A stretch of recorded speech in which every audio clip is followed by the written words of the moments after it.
नमस्कार। हमने अध्याय 9 में मैनिफेस्टेशन का अल्टीमेट शॉर्टकट टोटल सरेंडर समझा।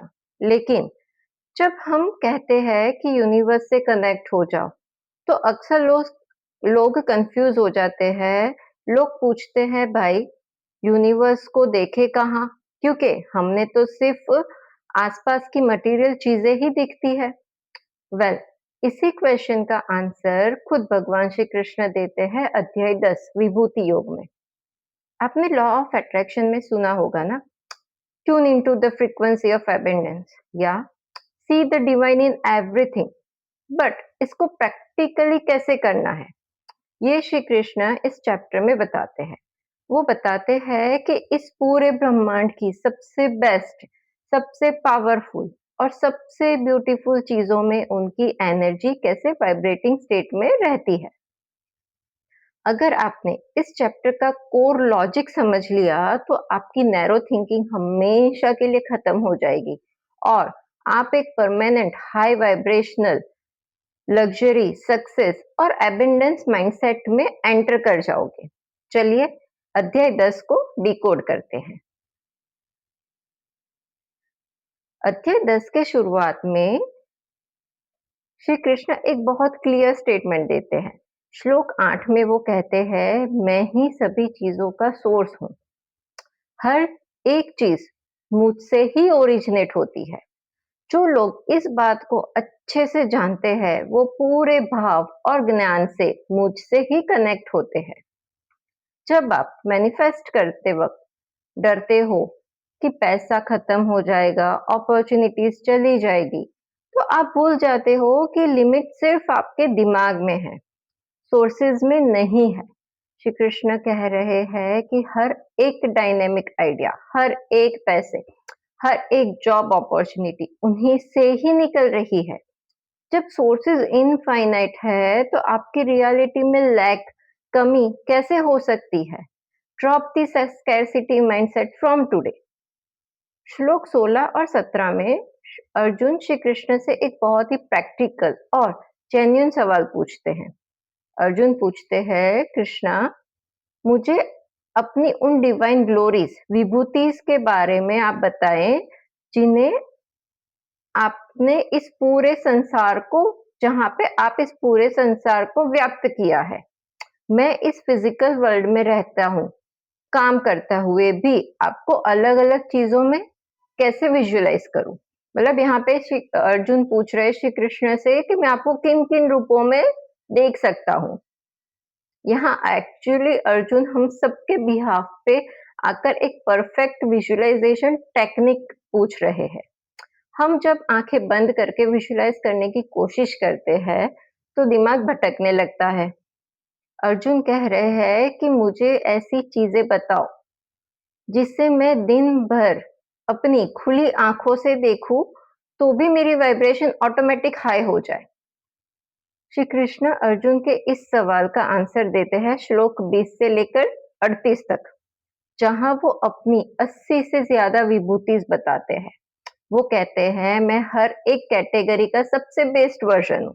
जैसे मैं सारे लाइट्स में सबसे बड़ा स्तोत्र सूर्य हूँ। मैं सारे वाटर बॉडीज में सबसे बड़ा और गहरा समंदर हूँ।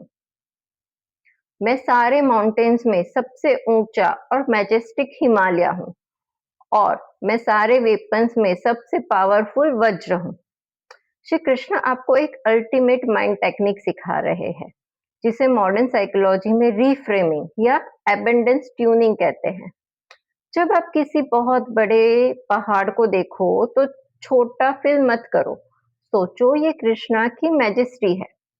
जब आप रेडियंट सन को देखो, तो सोचो ये उनका ही तेज है।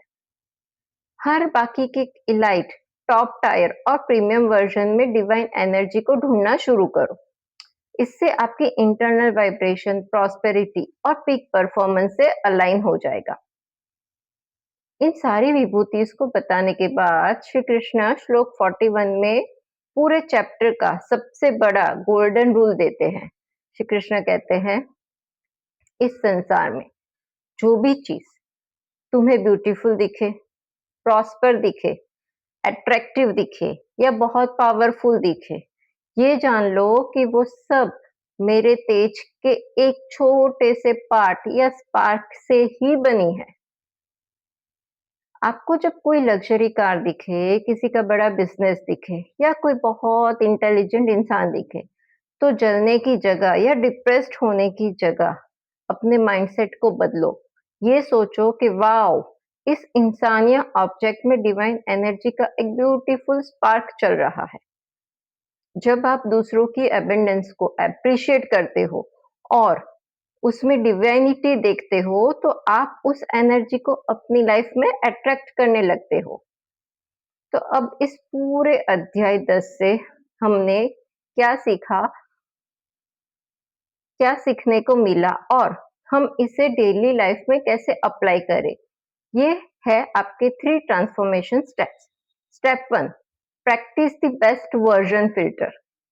आप जिस भी फील्ड में हैं, चाहे आप स्टूडेंट है या बिजनेस ओनर है, हमेशा उस फील्ड के टॉप टायर, हाईएस्ट स्टैंडर्ड और बेस्ट एग्जीक्यूशन पर फोकस करें, क्योंकि हर कैटेगरी का बेस्ट ही कृष्णा की वाइब्रेशन है। Always aim for excellence. Step 2, appreciate luxury and beauty. जब भी आप नेचर की मैजेस्टी, मतलब माउंटेन्स, ओशंस या ह्यूमन एक्सेलेंस जैसे art, great business, beautiful architect को देखे, तो अंदर से एक जेन्यून एप्रिसिएशन और ग्रेटिट्यूड का भाव लाए। Treat them as a spark of the universe. Step 3, realise your own spark. अगर आप इस यूनिवर्स का पार्ट है, तो आपके अंदर भी उस सुप्रीम पावर का एक स्पार्क चल रहा है। आप छोटे या अनकैपेबल नहीं हैं। अपने अंदर के उस पीक पोटेंशियल को रिकॉग्नाइज कीजिए और पूरे कॉन्फिडेंस से एक्शन लीजिए। विभूति योग हमें सिखाता है कि यूनिवर्स कोई दूर बैठी हुई चीज नहीं है। यूनिवर्स आपके आसपास हर उस चीज में है जो आउटस्टैंडिंग है, ब्यूटीफुल है और पावरफुल है। जब आप अपनी खुली आंखों से संसार की हर अच्छी चीज में उस डिवाइन कोड को देखना शुरू कर देते हो, तो आपका पूरा मैनिफेस्टेशन प्रोसेस एफर्टलेस हो जाता है। आपको अध्याय 10 का ये ज्ञान कैसा लगा, मुझे कमेंट में जरूर बताना। वीडियो को लाइक करना, दोस्तों के साथ शेयर करना और चैनल को सब्सक्राइब करना मत भूलना। मिलते हैं अगली वीडियो में, तब तक के लिए tune in to abundance, keep manifesting. जय श्री कृष्णा।